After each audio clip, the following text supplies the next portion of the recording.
ഞാൻ ഡാനിരച്ചൻ. പ്രിയമുള്ളവരെ, നിങ്ങൾ കേട്ടുകൊണ്ടിരിക്കുന്നത് എൻകൗണ്ടർ ബൈബിൾ സ്റ്റഡി. ബൈബിളിലെ അവസാനത്തെ ഗ്രന്ഥമായ വെളിപാട് പുസ്തകത്തെക്കുറിച്ചുള്ള പഠന പരമ്പരയിലേക്ക് നിങ്ങളെ ഏറ്റവും സ്നേഹത്തോടെ ഒരിക്കൽ കൂടി ഞാൻ സ്വാഗതം ചെയ്യുന്നു. ഇന്ന് ദിവസം 4. ഈ 4ാമത്തെ എപ്പിസോഡിൽ നമ്മൾ കാണാൻ ശ്രമിക്കുന്നത് വെളിപാട് പുസ്തകത്തിന്റെ 2ാമത്തെ അധ്യായമാണ്. ഈ വചന പഠന പരമ്പരയിൽ പങ്കെടുക്കുന്ന നിങ്ങളെല്ലാവരെയും ദൈവമായ കർത്താവ് സവിശേഷമായ അനുഗ്രഹങ്ങൾ കൊണ്ട് നിറയ്ക്കട്ടെ എന്ന് ഞാൻ ഒരിക്കൽ കൂടി പ്രാർത്ഥിക്കുന്നു. സന്തോഷവും സമാധാനവും നിറഞ്ഞ ഒരു ദിവസം നിങ്ങൾക്ക് ആശംസിച്ചുകൊണ്ട് വെളിപാട് പുസ്തക പഠന പരമ്പരയിലേക്ക് ഒരിക്കൽ കൂടി നിങ്ങളെ പ്രാർത്ഥനാപൂർവം സ്വാഗതം ചെയ്യുന്നു. വെളിപാട് പുസ്തകത്തിന്റെ 2ഉം 3ഉം അധ്യായങ്ങൾ വിവരിക്കുന്നത് സഭകൾക്ക് കർത്താവ് നൽകുന്ന 7 കത്തുകളാണ്. ഈ 7 സഭകളെക്കുറിച്ച് നമ്മൾ കഴിഞ്ഞ എപ്പിസോഡിൽ മനസ്സിലാക്കിയിരുന്നു. എഫേസോസ്, സ്മിർന, പെർഗാമോസ്, തിയത്തീറ, സാർദീസ്, ഫിലാദൽഫിയ, ലവോദീക്കിയ. ഈ 7 സഭകൾ അവയുടെ ഭൂമിശാസ്ത്രപരമായ സ്ഥാനം ഏഷ്യ മൈനറിൽ ഒരു സഭയിൽ നിന്ന് 3 ദിവസത്തെ കാൽനട ദൂരം യാത്ര ചെയ്താൽ എത്തുന്ന സഭയായിരുന്നു അടുത്ത സഭ. ഈ നിലയിലാണ് അതിൻ്റെ സ്ഥാനം നിർണയിച്ചിരിക്കുന്നത്. അല്ലെങ്കിൽ അങ്ങനെയുള്ള സഭകളെയാണ് ഈ വെളിപാടിനായി തിരഞ്ഞെടുത്തിരിക്കുന്നത്. ഈ 7 സഭകൾ 7 ഒരു പൂർണ്ണസംഖ്യ ആയതുകൊണ്ട് മുഴുവൻ സഭയെയും സൂചിപ്പിക്കുന്ന നമ്പറാണ്. ഇത് സഭകൾക്ക് മുഴുവനായി എഴുതപ്പെട്ടതാണ്. നിങ്ങളുടെ മനസ്സിൽ അത് ഒരു ഭാവനയിൽ കാണുന്നതിനായി ഇപ്രകാരം ഞാൻ പറയാൻ ആഗ്രഹിക്കുന്നു. നിങ്ങൾ ഇടതുവശത്ത് നിന്ന് റാ പോലെ മുകളിലേക്ക് ഒരു വര വരച്ച് ആ വൃത്തം പൂർത്തിയാക്കാനായി ശ്രമിച്ചാൽ അങ്ങനെയായിരുന്നു ഈ സഭകളുടെ ഭൂമിശാസ്ത്രപരമായ സ്ഥാനം. ഏറ്റവും ഇടതുവശത്ത് നിങ്ങൾ ആ വര ആരംഭിക്കുന്നിടത്ത് എഫേസോസ്, അതിനുശേഷം മുകളിൽ സ്മിർന, അതിന് തൊട്ട് മുകളിലായി പെർഗാമോസ്, അതിനുശേഷം ആ റായുടെ വലതുഭാഗത്തേക്ക് വരുമ്പോൾ തിയത്തീറ, വീണ്ടും താഴേക്ക് വരുമ്പോൾ സാർദിസ്, വീണ്ടും താഴേക്ക് വരുമ്പോൾ ഫിലാഡൽഫിയ, ഏറ്റവും താഴേക്ക് വരുമ്പോൾ ലവോദിക്കിയ. വീണ്ടും തിരിച്ച് ആ വൃത്തം നിങ്ങൾ പൂർത്തിയാക്കാനായി തുടങ്ങുമ്പോൾ നമ്മൾ തുടങ്ങിയെടുത്തെത്തുന്നു എഫേസോസ്. അങ്ങനെ ഏകദേശം ഒരു സർക്കുലർ ആകൃതിയിൽ, ഒരു വൃത്താകൃതിയിൽ നിങ്ങൾ ഒരു രൂപം വരച്ചാൽ, അത് ഇടത്തുനിന്ന് മുകളിലേക്ക് വരച്ച് പൂർത്തിയാക്കുന്ന ഒരു വൃത്തം വരച്ചാൽ അങ്ങനെയാണ് നിങ്ങൾക്ക് ആ സഭകളുടെ സ്ഥാനത്തെ മനസ്സിൽ കാണാനായി സാധിക്കുന്നത്. മനസ്സിലാകാനാണ് ഞാൻ അങ്ങനെ നിങ്ങളോട് പറയുന്നത്. ഇനി ഈ 7 സഭകൾക്ക് എഴുതുന്ന കത്തുകൾക്ക് പൊതുവായ ചില ഘടനാപരമായ സാദൃശ്യങ്ങളുണ്ട്. ആ ഒരു ഘടനയിലെ സാദൃശ്യങ്ങളെ നമുക്കൊന്ന് ആദ്യം മനസ്സിലാക്കാം. ഈ കത്തുകൾക്കെല്ലാം തന്നെ ഉള്ള ഒരു പൊതുവായ പ്രത്യേകതയാണ് കത്തുകൾ ആരംഭിക്കുന്നത് കത്തുകൾ അയക്കുന്ന കർത്താവിൻ്റെ ഐഡന്റിറ്റി വ്യക്തമാക്കുന്ന ഒരു വാചകത്തോടു കൂടിയാണ്. Identity of the speaker is revealed in A particular വേ. 7 കത്തുകളിലും അങ്ങനെ ആ ഐഡന്റിറ്റി വിവരിക്കുന്ന വാക്യങ്ങളുണ്ട്. ഉദാഹരണത്തിന് എഫേസോസ് സഭയുടെ ദൂതന് എഴുതുമ്പോൾ പറയുന്നത് ഇങ്ങനെയാണ്: തൻ്റെ വലത് കൈയിൽ 7 നക്ഷത്രങ്ങൾ പിടിച്ചുകൊണ്ട് 7 സ്വർണ്ണ ദീപപീഠങ്ങൾക്ക് മധ്യേ നടക്കുന്നവൻ. അങ്ങനെയാണ് ഐഡന്റിറ്റിയെ നിർവചിച്ചിരിക്കുന്നത്. അതായത് ഈ കത്തുകൾ കൊടുത്തുവിടുന്ന, അല്ലെങ്കിൽ ഈ കത്തുകൾ യോഹന്നാന് വെളിപ്പെടുത്തി കൊടുക്കുന്ന കർത്താവ് ആരാണ് എന്ന് വിവിധങ്ങളായ രീതികളിൽ വ്യക്തമാക്കുന്ന ഐഡന്റിറ്റി സ്റ്റേറ്റ്മെൻറ്റുകളാണ് ഈ കത്തുകളുടെ പൊതുവായൊരു പ്രത്യേകത. സ്മിർനായിലെ സഭയുടെ ദൂതൻ എഴുതുമ്പോൾ ആരാണ് അത് പറയുന്നത് എന്ന ആ വ്യക്തത വരുത്തുന്നത് ഇങ്ങനെയാണ്: ആദ്യനും അന്ത്യനും മൃതനായവനും എന്നാൽ വീണ്ടും ജീവിക്കുന്നവനുമായവൻ ഇപ്രകാരം പറയുന്നു. ഇനി പെർഗാമോസിലെ സഭയുടെ ദൂതന് എഴുതുമ്പോൾ പറയുന്നത് ഇങ്ങനെയാണ്: മൂർച്ചയേറിയ ഇരുതല വാളുള്ളവൻ പറയുന്നു. തിയത്തീറയിലെ സഭയുടെ ദൂതൻ എഴുതുമ്പോൾ അഗ്നിനാളം പോലെ മിഴികളും തിളങ്ങുന്ന പിത്തള പോലെ പാദങ്ങളുമുള്ള ദൈവപുത്രൻ ഇപ്രകാരം പറയുന്നു. സാർദീസിലെ സഭയുടെ ദൂതൻ എഴുതുമ്പോൾ ദൈവത്തിൻ്റെ സപ്താത്മാക്കളും സപ്തതാരങ്ങളുമുള്ളവൻ ഇപ്രകാരം പറയുന്നു. ഫിലാദൽഫിയിലെ സഭയുടെ ദൂതൻ എഴുതുമ്പോൾ പരിശുദ്ധനും സത്യവാനും ദാവീദിൻ്റെ താക്കോൽ കൈവശമുള്ളവനും മറ്റാർക്കും അടയ്ക്കാൻ കഴിയാത്ത വിധം തുറക്കുന്നവനും മറ്റാർക്കും തുറക്കാൻ കഴിയാത്ത വിധം അടയ്ക്കുന്നവനുമായവൻ ഇപ്രകാരം പറയുന്നു. ഇനി ലവോദിക്കയിലെ സഭയുടെ ദൂതൻ എഴുതുമ്പോൾ വിശ്വസ്തനും സത്യവാനുമായ സാക്ഷിയും ദൈവത്തിൻ്റെ സൃഷ്ടികർമ്മത്തിൻ്റെ ആരംഭവുമായിരിക്കുന്ന ആമേൻ ഇപ്രകാരം പറയുന്നു. നിങ്ങൾക്ക് മനസ്സിലായെന്ന് ഞാൻ വിചാരിക്കുന്നു. അതായത് ഈ കത്തുകൾക്കെല്ലാം പൊതുവായിട്ടുള്ള ഒരു പ്രത്യേകതയാണ് ഈ കത്തുകൾ ആരാണോ കൊടുത്തുവിടുന്നത്, ആരാണോ ഈ കത്തുകൾ അവർക്ക് അയക്കുന്നത്, കർത്താവിനെക്കുറിച്ചുള്ള ഐഡന്റിറ്റി വ്യക്തമാക്കുന്ന ഒരു വാചകം ഈ കത്തുകളിലെല്ലാം പൊതുവായിട്ടുണ്ട്. ഇനി രണ്ടാമതായി ഉള്ള ഒരു പൊതുവായ പ്രത്യേകത, 7 കത്തുകൾക്കും പൊതുവായുള്ള കാര്യങ്ങളാണ് പറയുന്നത്. രണ്ടാമതുള്ള പ്രത്യേകത എന്ന് പറയുന്നത് ആ സഭയെക്കുറിച്ചുള്ള ഒരു അറിവ് ദൈവപുത്രൻ പങ്കുവെക്കുന്നു. നിങ്ങളെ എനിക്ക് അറിയാം. അത് വളരെ കംഫർട്ടിംഗ് ആയ, വളരെ ആശ്വാസദായകമായ ഒരു വാചകമാണ്. നിങ്ങളുടെ ശക്തി എനിക്കറിയാം, നിങ്ങളുടെ ബലഹീനത എനിക്ക് അറിയാം. നിങ്ങളെ നന്നായി അറിയാവുന്ന ഒരാളാണ് നിങ്ങളുടെ നാഥനായ ഞാൻ എന്നുള്ള ഒരു വാചകം ഈ കത്തുകളിൽ എല്ലാം ഉണ്ട്. ഉദാഹരണത്തിന് എഫേസോസ് സഭയ്ക്ക് എഴുതുമ്പോൾ പറയുന്നത് ഇങ്ങനെയാണ്: നിന്റെ പ്രവൃത്തികളും പ്രയത്നങ്ങളും നിന്റെ സഹനശക്തിയും ദുഷ്ടരെ നിനക്ക് സഹിക്കാനാവില്ലെന്നും ഞാൻ അറിയുന്നു. സ്മിർനയിലെ സഭയോട് പറയുന്നത് നിന്റെ ക്ലേശവും ദാരിദ്ര്യവും ഞാൻ അറിയുന്നു. അതുപോലെ യഹൂദരെന്ന് അവകാശപ്പെടുകയും എന്നാൽ അങ്ങനെയല്ലാതെ സാത്താൻ്റെ സെനഗോഗായി വർത്തിക്കുകയും ചെയ്യുന്നവരുടെ ദോഷാരോപണങ്ങളും ഞാൻ അറിയുന്നു. അതുപോലെ തന്നെ തിയത്തീറയിലെ സഭയോട് പറയുമ്പോൾ നിന്റെ പ്രവൃത്തികളും നിന്റെ സ്നേഹവും വിശ്വാസവും ശുശ്രൂഷയും സഹനശക്തിയും ഞാൻ അറിയുന്നു.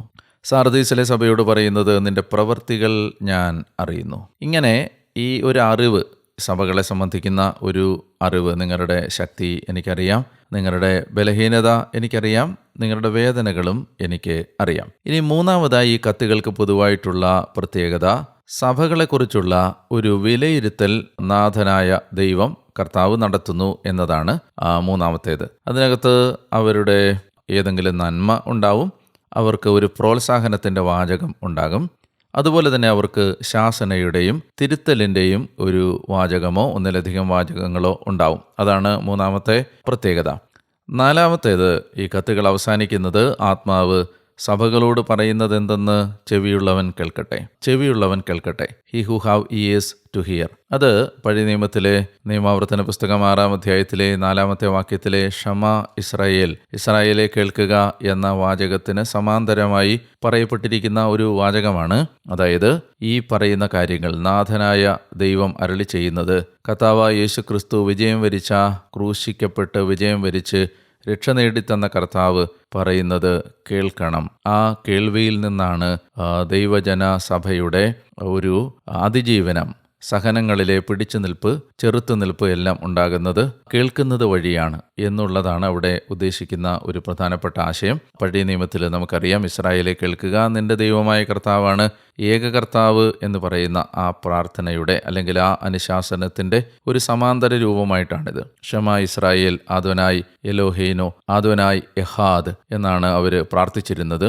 ഹിയർ ഓ ഇസ്രായേൽ, അതിന് സമാന്തരമായിട്ടാണ് ഇത്. ഇനി നമ്മൾ ഈ സഭകളെക്കുറിച്ച് മനസ്സിലാക്കുമ്പോൾ ഈ ഓരോ സഭയും യഥാർത്ഥത്തിൽ രക്ഷാകര ചരിത്രത്തിൻ്റെ ഓരോ പ്രധാനപ്പെട്ട ഘട്ടങ്ങളെ സൂചിപ്പിക്കുന്ന സഭകളാണ്. അല്ലെങ്കിൽ ഈ ഓരോ സഭയും രക്ഷാകര ചരിത്രത്തിൻ്റെ ഓരോ പ്രത്യേക ഘട്ടത്തെക്കുറിച്ചുള്ള പരാമർശങ്ങൾ ഉൾക്കൊള്ളുന്നതാണ്. എന്തിനാണ് അങ്ങനെയുള്ള ഒരു സൂചന നൽകിയിരിക്കുന്നത് എന്ന് ഞാൻ അല്പം കൂടി കഴിഞ്ഞിട്ട് പറയാം.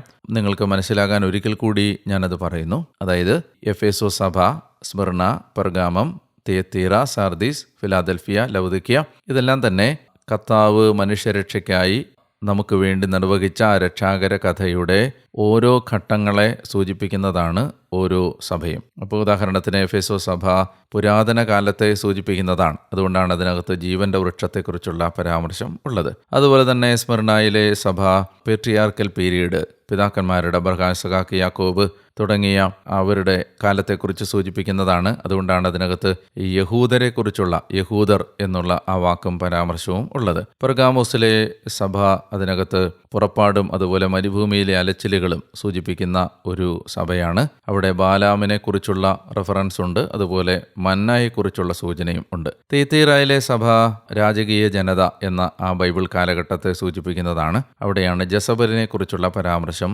ഉള്ളത്. സാർദീസിലെ സഭ പ്രവാചക കാലത്തെ സൂചിപ്പിക്കുന്ന സഭയാണ്. അവിടെയാണ് അനുതപിക്കാനുള്ള ആഹ്വാനം മുഴങ്ങിക്കേൾക്കുന്നത്. ഫിലാദൽഫിയയിലെ സഭ മക്കബായ പ്ലവത്തിൻ്റെയും അതുപോലെ പ്രവാസത്തിൽ നിന്ന് തിരിച്ചു വരുന്നതിൻ്റെയും ഒക്കെ സൂചനകൾ ഉള്ളതാണ് ഫിലാദൽഫിയയിലെ സഭ. കാരണം അവിടെ പുനർനിർമ്മിക്കപ്പെടുന്ന ദേവാലയത്തിലെ സ്തംഭത്തെക്കുറിച്ചുള്ള ഒരു സൂചന കാണാനായി കഴിയും. ലവോദിക്കയിലെ സഭ ആദിമ സഭയുടെ സഭാ കാലഘട്ടത്തിൻ്റെ പ്രതീകമാണ്. കാരണം അവിടെ മാമോദീസായിലെ ധവള വസ്ത്രത്തെക്കുറിച്ചും അതുപോലെ തന്നെ കർത്താവ് നമ്മോടൊപ്പം നടത്തുന്ന പരിശുദ്ധ കുർബാനയെന്ന വിരുന്നിനെക്കുറിച്ചുമുള്ള നമ്മോടൊപ്പം വന്ന് വിരുന്നിനിരിക്കും എന്നുള്ള ആ സൂചനകളുമൊക്കെ തിരുസഭയുമായി ബന്ധപ്പെട്ട സൂചനകളാണ്. ഇങ്ങനെ 7 സഭകൾ രക്ഷാകര ചരിത്രത്തിലെ 7 പ്രധാനപ്പെട്ട മൈൽ സ്റ്റോണായ നാഴികക്കല്ലുകളായ 7 രക്ഷാകര സന്ദർഭങ്ങളെ സൂചിപ്പിക്കുന്ന സഭകളാണ് എന്നുകൂടി നമ്മൾ ഒന്ന് മനസ്സിൽ സൂക്ഷിക്കേണ്ടത് നല്ലതാണ്. എന്തിനാണ് പ്രകാരമുള്ള ഒരു സാദൃശ്യങ്ങൾ ഇഴചേർത്ത് വച്ചിരിക്കുന്നത് എന്നുള്ളതിൻ്റെ വ്യാഖ്യാനം അല്പസമയം കഴിയുമ്പോൾ നമുക്ക് ചർച്ച ചെയ്യാം. ഇനി ഒന്നാമത്തെ സഭയിലേക്ക് നമ്മൾ കടക്കുകയാണ്, എഫേസോസിലെ സഭ.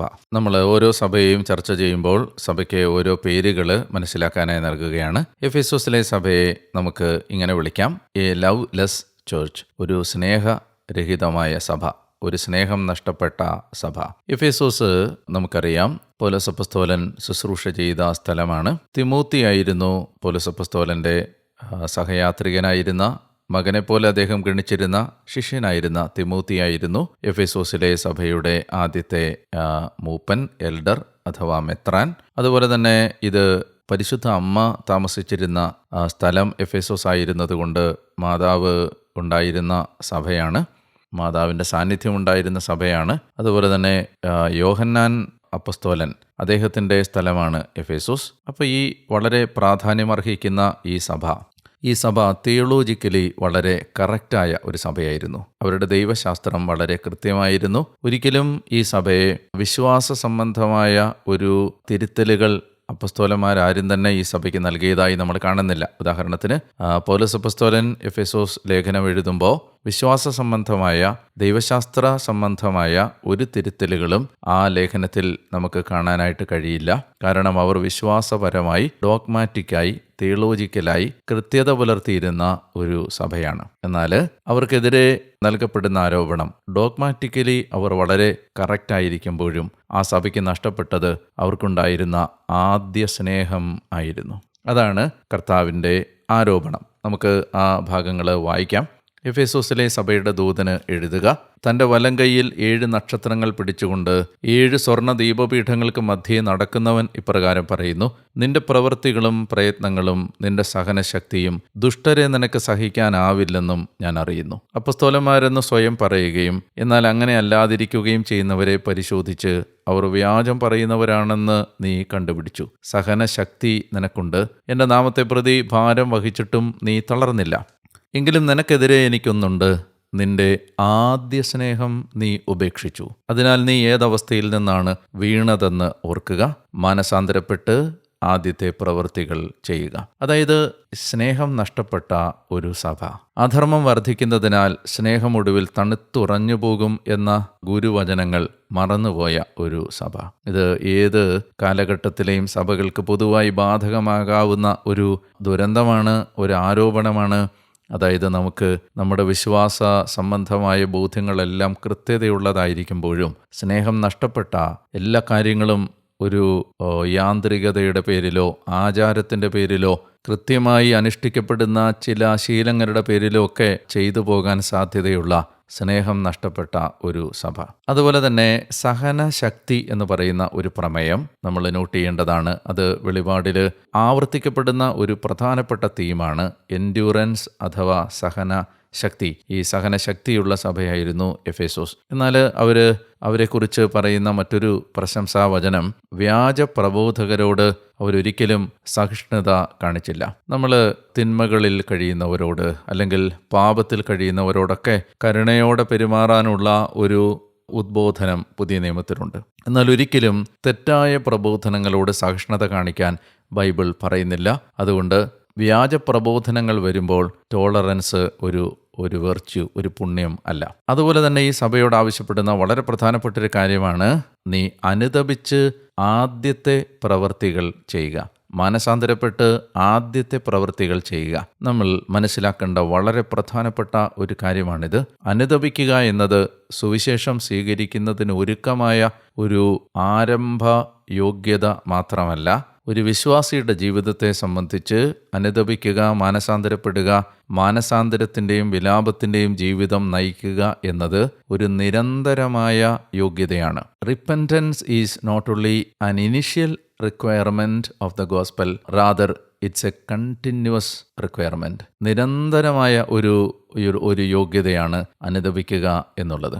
ഈ ലേഖനങ്ങളിലെല്ലാം പ്രത്യേകിച്ച് നമ്മൾ ഈ 2-3 അധ്യായങ്ങളിൽ ഈ സഭകൾക്കെഴുതുന്ന കത്തുകളിൽ അനുതപിക്കണമെന്ന ആഹ്വാനം ഏതാണ്ട് ഒരു 7 പ്രാവശ്യം ആവർത്തിക്കപ്പെടുന്നുണ്ട്. ഉദാഹരണത്തിന് 2-ാം അധ്യായത്തിൻ്റെ 5-ാമത്തെ വാക്യത്തിൽ പറയുന്നുണ്ട്, നീ ഏതവസ്ഥയിൽ നിന്നാണ് വീണതെന്നോർത്ത് മാനസാന്തരപ്പെട്ട് ആദ്യത്തെ പ്രവൃത്തികൾ ചെയ്യുക.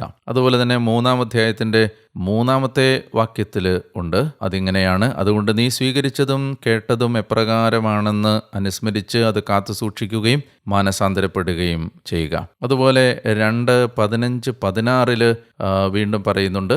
2-ാം അധ്യായത്തിൻ്റെ 15-ലും 16-ലും പറയുന്നുണ്ട്, നീ മാനസാന്തരപ്പെടുക എങ്കിൽ നിന്റെ അടുത്തേക്ക് ഞാൻ വേഗം വന്ന് നിന്റെ വായിലെ വാൾ കൊണ്ട് അവരോട് പോരാടും. അതുപോലെ തന്നെ 2:21-22 വീണ്ടും പറയുന്നുണ്ട്, എന്നാൽ തൻ്റെ വ്യഭിചാരത്തിൽ നിന്ന് മാനസാന്തരപ്പെടാൻ അവൾ കൂട്ടാക്കുന്നില്ല. അതുപോലെ തന്നെ അവിടെ വീണ്ടും പറയുന്നു, അവരുടെ പ്രവൃത്തികളിൽ നിന്ന് മാനസാന്തരപ്പെടുന്നില്ലെങ്കിൽ വലിയ ക്ലേശത്തിലേക്ക് ഞാൻ അവരെ വലിച്ചെറിയും. 3:16 വരുമ്പോൾ വീണ്ടും നമ്മൾ അങ്ങനെ തന്നെ കാണുന്നുണ്ട്. 3-ാം അധ്യായത്തിൻ്റെ 16-ാമത്തെ വാക്യം ഇങ്ങനെയാണ്, നീ ചൂടോ തണുപ്പോ ഇല്ലാത്ത മന്ദോഷ്ണനാകയാൽ നിന്നെ ഞാൻ തുപ്പിക്കളയാൻ പോകുന്നു. അത് ഈ മന്ദോഷ്ണതയിൽ നിന്ന് നീ പശ്ചാത്തപിക്കാതിരിക്കുന്നതിനാൽ നിന്നെ ഞാൻ എൻ്റെ വായിൽ നിന്ന് തുപ്പിക്കളയാൻ പോകുന്നു എന്ന അർത്ഥത്തിലുള്ള ഒരു വാചകമാണ് ആ 3-ാം അധ്യായത്തിൻ്റെ 16-ാമത്തെ വാക്യം. അതിൽ നിന്ന് അനുതപിക്കാനുള്ള ആഹ്വാനമാണിത്.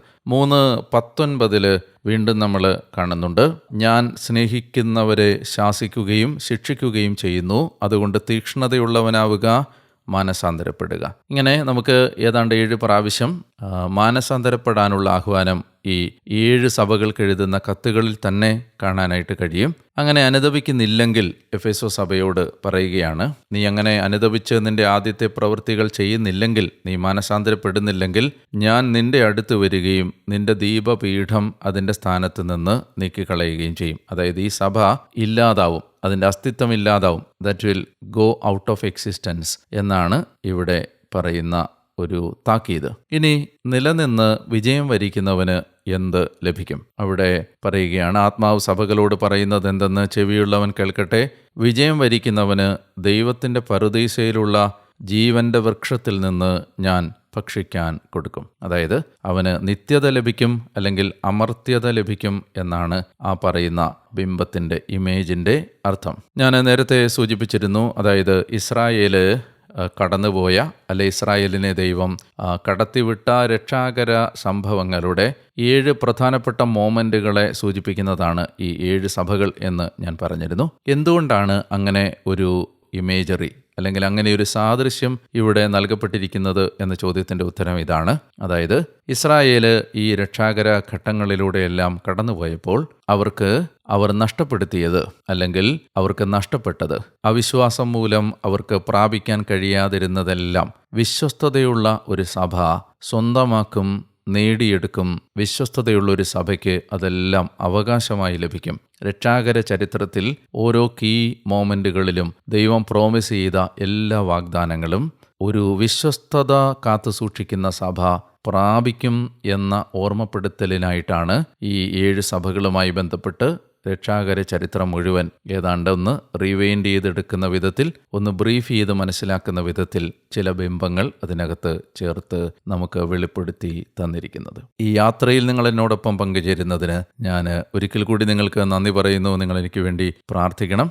നാളെ വീണ്ടും ഈ വചന പഠനവുമായി നിങ്ങളുടെ അടുത്തേക്ക് എത്തുന്നത് വരെ മറക്കരുത്. ഞാൻ ഡാനിയലച്ചൻ. ഞാൻ നിങ്ങൾക്ക് വേണ്ടി പ്രാർത്ഥിച്ചുകൊണ്ടേയിരിക്കുന്നു. നിങ്ങളുടെ ജീവിതം ധന്യമായി മാറട്ടെ. വചനത്തോട് കൂടുതൽ അഭിനിവേശവും ആഗ്രഹവും നിങ്ങൾക്കുണ്ടാകട്ടെ എന്നും ഞാൻ നിങ്ങൾക്ക് വേണ്ടി പ്രാർത്ഥിക്കുന്നു. പരസ്പരം പ്രാർത്ഥനയാകുന്ന ആ ഏക ബിന്ദുവിൽ നമുക്ക് ഒരുമിക്കാം. സന്തോഷത്തോടും സ്നേഹത്തോടും ജീവിക്കാനുള്ള കൃപാവരം നമുക്ക് പ്രാർത്ഥിക്കുകയും ചെയ്യാം. എല്ലാ ദൈവാനുഗ്രഹങ്ങളും നിങ്ങൾക്കുണ്ടാവട്ടെ. ആമേൻ.